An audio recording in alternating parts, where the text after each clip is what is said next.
कैसे हैं आप सब। आज के इस वीडियो में हम बात करेंगे अबाउट सम स्पेशल यूनिट्स। ठीक है, इसके प्रीवियस वीडियो में हमने देखा था कि मेजरमेंट क्या होता है, किस लिए जरूरी होता है, उसको हम किसके थ्रू रिप्रेजेंट करते हैं, है ना। अलग अलग प्रकार के सिस्टम्स भी देखे थे जिसमें हमने CGS, FPS, MKS और SI यूनिट्स को जाना। ठीक है, आप जब आगे पढ़ते जाएंगे चीजों को, आपको चीजें और अच्छे से क्लियर होती जाएंगी। ठीक है, वो मात्र एक इंट्रोडक्शन था। उसी के क्या बोल सकते हैं सीक्वेंस में हम ये देखते हैं कि कुछ यूनिट्स जो होते हैं जिसको हम स्पेशल यूनिट बोलते हैं, जिसको हम स्पेशली यूज करते हैं for small distances, for small masses, है ना, समटाइम्स ऐसे कुछ। ठीक है, तो आज उसी के बारे में बात करेंगे। ठीक है, तो सबसे पहले हम बात करेंगे about the units of distance के बारे में। ठीक है, हमको पता है डिस्टेंस एक तरह का क्या हो जाएगा, लेंथ होगा, है ना। और लेंथ के लिए हमने क्या निकाला था, उसका ऐसा मतलब उसका यूनिट क्या निकाले थे, फंडामेंटल या बेसिक यूनिट कौन सा था, मीटर। ठीक है, अब आपने देखा होगा आपका स्केल जो है वो सेंटीमीटर में रहता है। जो बहुत पतली चीजें होती हैं उसको हम मिलीमीटर में भी क्या करते हैं, कैलकुलेट करते हैं। ठीक है, इसी तरह से और भी बहुत छोटी छोटी चीजें होती हैं जिसमें कुछ है, जिनमें पहला है आपका फर्मी, इसको हम स्मॉल f से रिप्रेजेंट करते हैं बच्चों।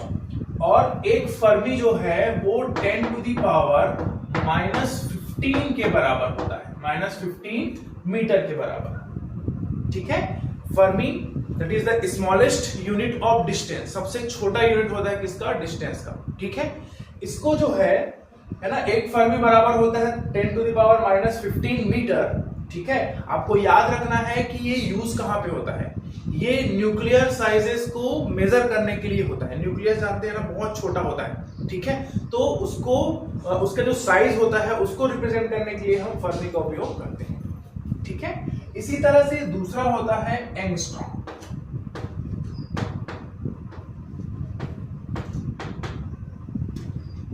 एंगस्ट्रॉम इसको जो है वो इस तरह से रिप्रेजेंट करते हैं। ठीक है, ये डिग्री नहीं है, जस्ट इसके ऊपर लगाइएगा ये ऐसा। ठीक है, और ये जो है वो बराबर होता है किसके, 10 टू द पावर -10 मीटर के। ठीक है, एक angstrom is equals to 10 to the power -10 metre.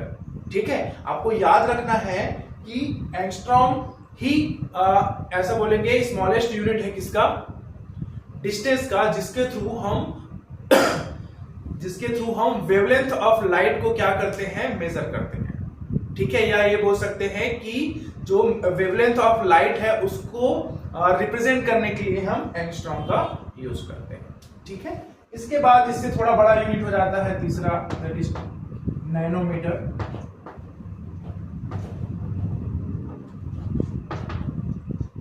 इसको हम nm से रिप्रेजेंट करते हैं और ये होता है किसके बराबर, 10 टू द पावर -9 मीटर के। ठीक है, जिस तरह से वेवलेंथ ऑफ लाइट को मेजर करने के लिए एंगस्ट्रॉम यूज होता है, बिल्कुल उसी तरह से हम नैनोमीटर भी क्या करते हैं, यूज करते हैं। ठीक है, अगला है माइक्रोमीटर।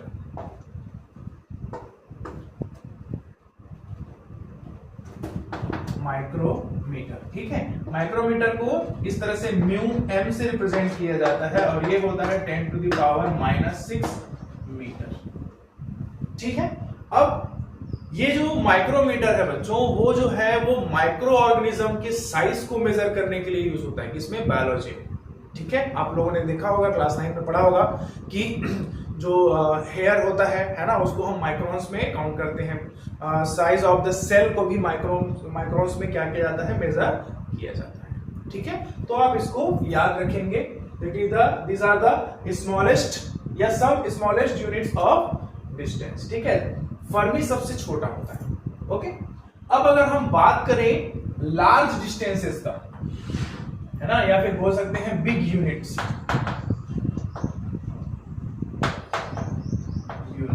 ऑफ डिस्टेंस की बात करेंगे, है ना। ये तो हो गए स्मॉल, बड़े यूनिट की बात कर लेते हैं। तो उसमें सबसे पहले आपको याद रखना है लाइट ईयर। ठीक है, लाइट ईयर जो है हम जैसे जो सेलेस्टियल बॉडीज हैं लाइक प्लेनेट अर्थ से सन तक के डिस्टेंस को मेजर करना है या अर्थ से मून तक के डिस्टेंस को मेजर करना है, उसके लिए हम क्या करते हैं, किलोमीटर्स तो हम कर सकते हैं बट वो किलोमीटर्स क्या हो जाता है बहुत ज्यादा, है ना, कितना दूर तक उसको कैलकुलेट करते हैं किलोमीटर में, ठीक है। तो उसको उस लार्ज डिस्टेंसेस को मेजर करने के लिए हम लाइट ईयर का उपयोग करते हैं, ठीक है। अगर लाइट ईयर को डिफाइन करना चाहें तो हम बोल सकते हैं the distance travel by a light in one complete या during one complete year in vacuum, ठीक है। एक साल में लाइट द्वारा जितना डिस्टेंस ट्रेवल करेगा वैक्यूम में उसको हम बोलते हैं लाइट ईयर, ठीक है। तो अगर हम इसका सिंपल सा फंडा देखें तो 1 light year is equals to, आप समझ सकते हैं, हमको पता है कि लाइट का स्पीड कितना होता है 3 × 10⁸ मीटर पर सेकेंड, ओके, है ना। और अगर हम इसको 60 से मल्टीप्लाई कर दें, है ना, ये आ जाएगा। फिर उसके बाद और 60 से करेंगे तो ये मिनट में हो गया, ये घंटे में हो गया, और एक दिन में कितने घंटे, 24 घंटे, ठीक है। और एक साल में कितने दिन, 365 दिन, ठीक है। तो जब हम इसको इस तरह से करेंगे तो ये आपको मिलेगा सॉल्व करने पे 1 light year that is equals to 9.46 into 10⁻15 metre, ठीक है। अब आप कंपैरिजन करके देख सकते हैं, एक फर्मी दैट इज 10⁻−15 मीटर, बहुत छोटा, 1 light year is equal to 9.46 into 10⁻15 metre plus 15, ठीक है। तो ये जो है मतलब ये बोल सकते हैं कि लाइट जो है वो एक साल में इतना डिस्टेंस ट्रेवल करता है और उसको हम बोलते हैं क्या, 1 लाइट ईयर, ओके। और आपने पढ़ा होगा, नहीं पढ़े हो तो जब सर्च कीजिएगा, ठीक है। सन से लेके अर्थ तक का डिस्टेंस जो है वो अप्रोक्सीमेटली 15 मिलियन लाइट ईयर है, ठीक है। तो आप अंदाजा लगा सकते हैं कितना दूर है हमसे, ठीक है। इसी कारण से उसको सनलाइट को यहां तक पहुंचने में कितना टाइम लग जाता है, 8 मिनट्स, है ना, एंड 32 सेकेंड्स, ठीक है, इतना टाइम लगता है, ठीक है। आप इमेजिन कीजिए इसको, हमको पता है कि 1 सेकंड में लाइट जो है वो 3 × 10⁸ मीटर पर सेकंड की स्पीड से 3 लाख किलोमीटर चला जाता है, किसमें, 1 सेकंड में, ठीक है। 1 सेकंड में 3 लाख किलोमीटर, तो 1 मिनट में करने के लिए मल्टीप्लाई बाय 60, फिर 1 घंटे में करने के लिए फिर मल्टीप्लाई बाय 60, अब दिन में होते हैं 24 घंटे तो मल्टीप्लाई बाय 24, और एक साल में होते हैं 365 डेज, तो उसको ही मल्टीप्लाई करेंगे तो हमारा जो वैल्यू निकलता है 1 लाइट ईयर का वो कितना आता है, 9.46 into 10⁻15 मीटर, ओके। इसके बड़ा एक और यूनिट होता है जिसको हम बोलते हैं पारसेक, ठीक है। तो उसके बारे में जान लेते हैं, इसको आप पहले नोट कीजिए। अगला यूनिट है बच्चों पारसेक, पारसेक, ठीक है। ये जो है इसका फुल फॉर्म अगर हम देखें तो वो होता है para electric second,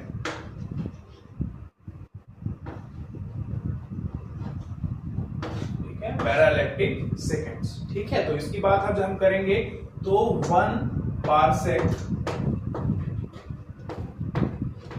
is equal to 3.08 into 10⁻16 metre, ये होता है 1 पारसेक का डिस्टेंस, ठीक है। इसको भी जो प्लैनेट्स या जो चीजें बहुत दूर है उनको मेजर करने के लिए, उनके डिस्टेंस को मेजर करने के लिए हम पारसेक और लाइट ईयर यूज करते हैं, ठीक है। इसी में एक और होता है 1 एस्ट्रोनॉमिकल यूनिट, ठीक है, उसको बोला जाता है 1 या फिर हम बोलते हैं उसको AU, एस्ट्रोनॉमिकल यूनिट, ठीक है, ये एस्ट्रोनॉमिकल यूनिट। तो एस्ट्रोनॉमिकल यूनिट जो है उसका वैल्यू होता है 1 AU, इसको ऐसे लिखते हैं 1 AU is equals to 1.496 into 10⁻11 metres. ठीक है ना? तो आप इसको देख के समझ सकते हैं कि ये बिगर यूनिट तो है बट इनके जितना भी बड़ा नहीं है। ठीक है, तो जब हम smallest and largest unit of distance की बात करेंगे तो आपको याद रखना है ये जो सारा चीजें मैं बताया। ठीक है, अब कुछ मास के बारे में देख लेते हैं कि मास का स्मॉलेस्ट यूनिट को और उसका जो लार्जेस्ट यूनिट है उसको कैसे मेजर करते हैं। ठीक है, तो इसको नोट कीजिए, काम का है। चलिए बच्चों, अब हम बात करते हैं मास के यूनिट्स के बारे में। ठीक है, तो हम जब सभी जानते हैं कि मास जो है उसके लिए हम क्या यूज करते हैं, फंडामेंटल यूनिट केजी। ठीक है, तो अगर हमको इसका स्मॉलेस्ट यूनिट या छोटे यूनिट में देखना है तो ये कैसे हो जाएगा, जैसे पहला की बात करते हैं तो ये मिलता है हमको कितना, ग्राम। ठीक है, तो 1 gram is equal to 10 to the power -3 KG हो। ठीक है, 1 इसी तरह से 1 मिलीग्राम की बात अगर हम करते हैं 1 mg, तो ये हो जाता है 10 टू द पावर -6 केजी। ये तो हो गए छोटे यूनिट्स। ठीक है, अब अगर हम बड़े यूनिट्स की बात करें, बहुत सारे किलोस का, ठीक है, तब कैसे होगा, है ना? ये तो हो गए स्मॉलेस्ट। तो लार्जर में जाएंगे तो पहले लिखते हैं हम 1 metric ton is equal to हो जाता है 1000 केजी। ठीक है, 1 metric ton is equal to 1000 KG. 1 quintal ये बराबर होता है बच्चों 100 केजी। ठीक है, अब जब हम बात करेंगे द लार्जेस्ट यूनिट या बिगेस्ट यूनिट ऑफ मास के बारे में, तो उसको बोला जाता है चंद्रशेखर लिमिट। चंद्रशेखर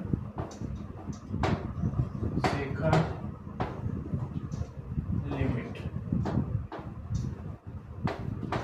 ठीक है, या इसी को बोलते हैं CSL।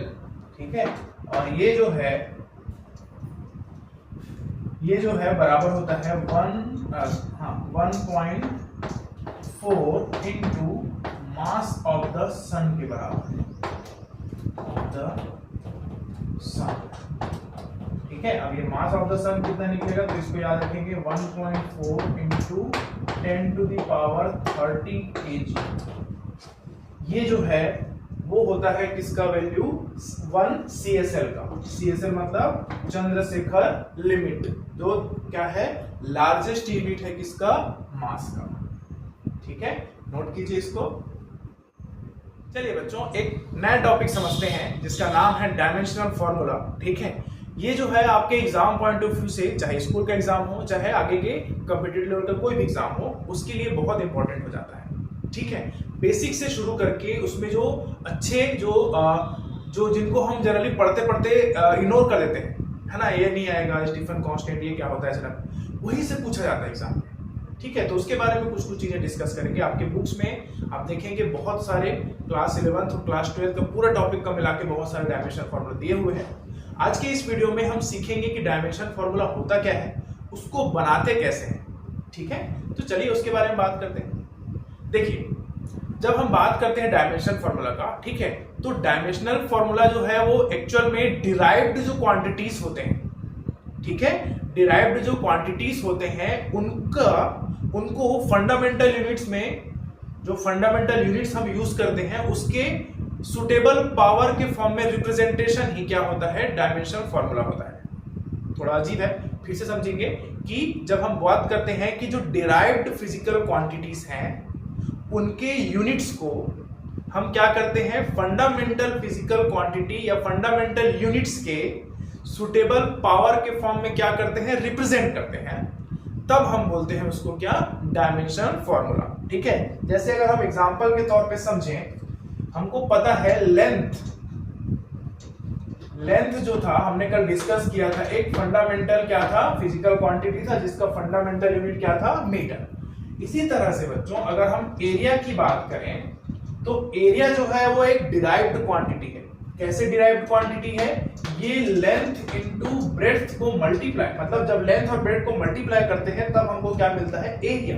इसका मतलब है कि इसमें भी इनटू इसका भी इनटू, ये कितना हो जाएगा? Metre square. इसका मतलब ये हुआ कि अगर हम लेंथ की बात करेंगे तो वहां पर सिर्फ और सिर्फ एक डायमेंशन होगा, ठीक है। लेकिन जब हम एरिया की बात करते हैं बच्चों, तो यहाँ पर दो लेंथ होंगे अलग अलग डायमेंशन के, यहाँ पर बोल सकते हैं कि दो डायमेंशंस होंगे, ठीक है। अब कोई भी चीज जो स्क्वायर शेप होगा उसको उठा के देख लीजिए, जैसे इसी बोर्ड की बात करें तो ये जो है जिसका लंबाई ज्यादा है वो होगा लेंथ, और ये चौड़ाई जो है वो क्या हो जाएगा? उसका ब्रेड्थ, ठीक है। तो कितने डायमेंशन हुए? 2 डायमेंशन। इसी तरह से अगर हम वॉल्यूम की बात करते हैं, ठीक है, तो ये हमको पता चलता है length into breadth into height. तो हम इसके लिए क्या लिखेंगे? Metre into metre into metre. ये किसके बराबर हो जाएगा? मीटर क्यूब, ठीक है। तो उसके पावर को आप देखिए, सिंपल अगर हम मीटर के पावर में देखेंगे 1 डायमेंशन,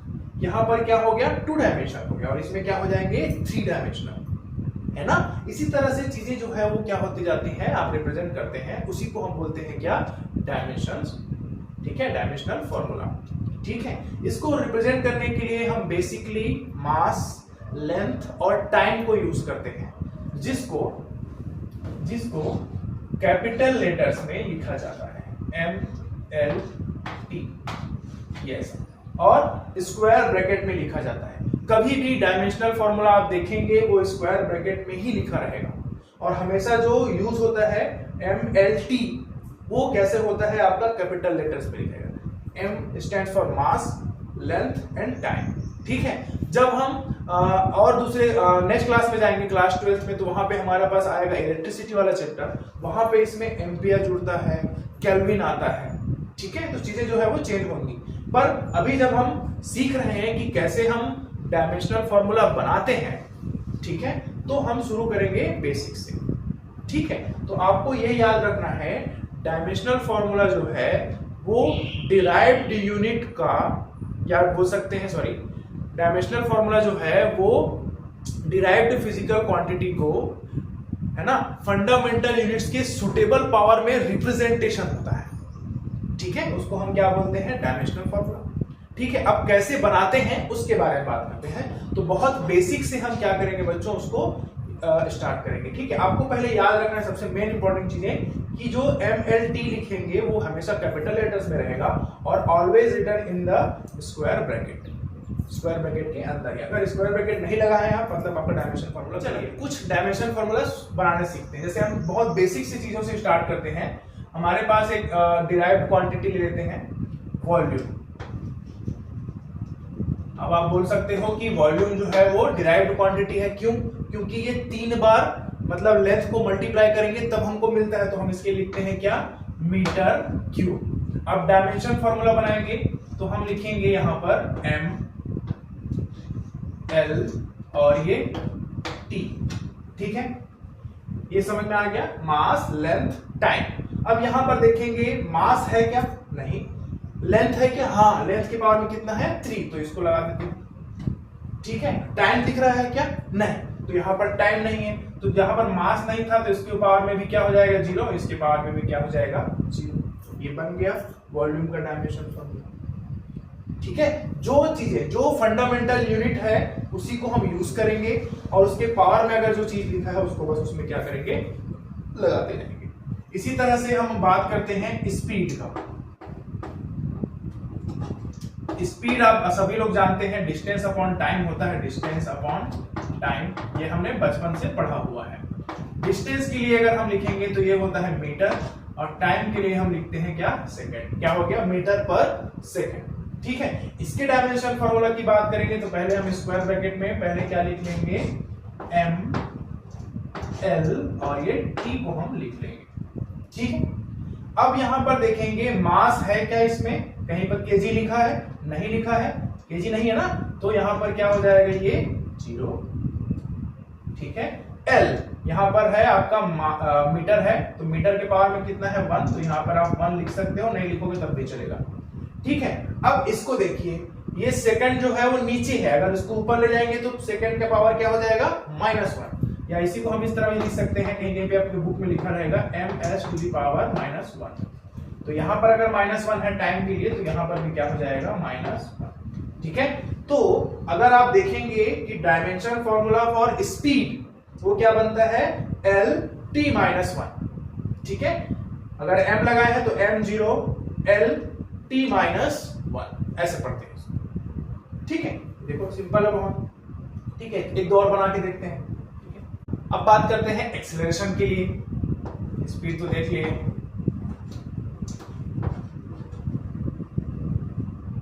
एक्सीलरेशन की बात करते हैं। ठीक है, तो हमको पता है क्लास 9 में आपने एक्सीलरेशन पढ़ा हुआ है और इसका ऐसा ही मतलब उसका यूनिट क्या होता था, मीटर पर सेकंड स्क्वायर।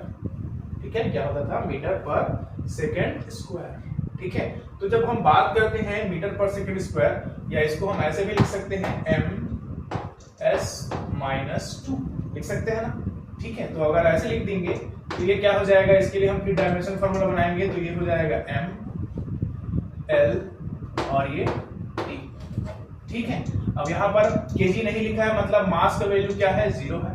ठीक है, l जो है वो मीटर एक बार है ना, तो ये, और t-2 ये आ जाएगा हमारा डायमेंशन फार्मूला ऑफ एक्सीलरेशन। ठीक है, इसी तरह से अगर हम बात करते हैं फोर्स का,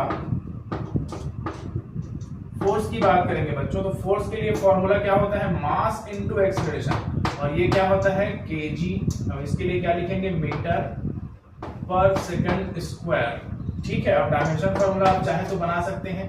kg के लिए स्टार्ट करेंगे m l और ये t।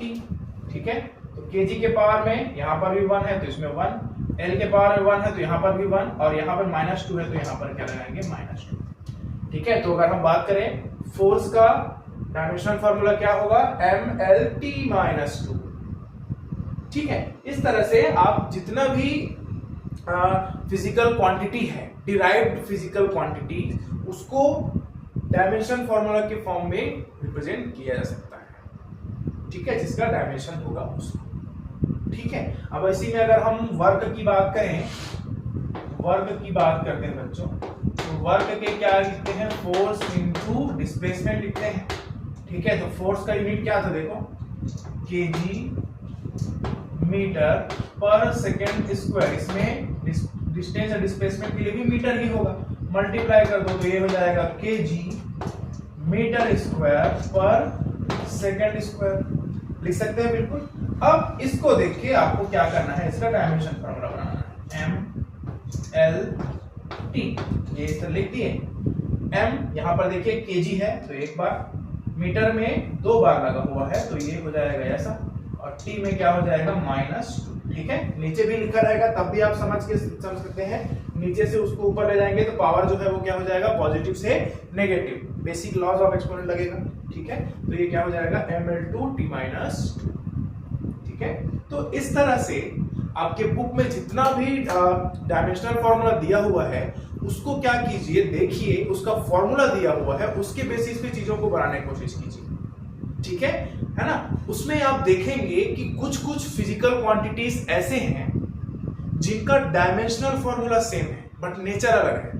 उसमें आप देखेंगे वर्क, वर्क जो है वो स्केलर क्वांटिटी है बच्चों। ठीक है, और उसी में एक और होगा टॉर्क, टॉर्क जो है वो वेक्टर क्वांटिटी है। ठीक है, बट दोनों का फॉर्मूला सेम है, डायमेंशन फॉर्मूला भी क्या है उसका, सेम होगा। ठीक है, तो कुछ कुछ चीजें हैं जो डायमेंशन, जिनका डायमेंशन फॉर्मूला सेम है, उसको हम जो है नेक्स्ट वीडियो में डिस्कस करेंगे। आज आप क्या करिए, बुक में जितना भी फिजिकल क्वांटिटी दिया हुआ है, प्रेशर, ठीक है, स्ट्रेस, फोर्स, वर्क, एनर्जी, कुछ भी, उस सभी का फॉर्मूला देखिए और उसके हिसाब से आप कोशिश कीजिए डायमेंशनल फॉर्मूला बनाने का। करंट भी दिया होगा, ठीक है, आपका इलेक्ट्रिक फील्ड दिया हुआ है, पोटेंशियल दिया हुआ है। ठीक है, तो जब आप बनाने लगेंगे आपको समझ में आएगा कि ये बहुत इजी है। ठीक है, तो आई होप आज जो हमने डिस्कस किया है वो आपको समझ में आया हो। ठीक है, कोई भी डाउट होने पर आप पूछ सकते हैं, प्रैक्टिस कीजिए, आपको चीजें बहुत आसान लगे। फिजिक्स आसान है यार। ठीक है, 11th का फिजिक्स बहुत इंटरेस्टिंग है क्योंकि चीजें हमको दिखती हैं। ठीक है, तो चलिए मिलते हैं नेक्स्ट क्लास में। ठीक है, थैंक यू।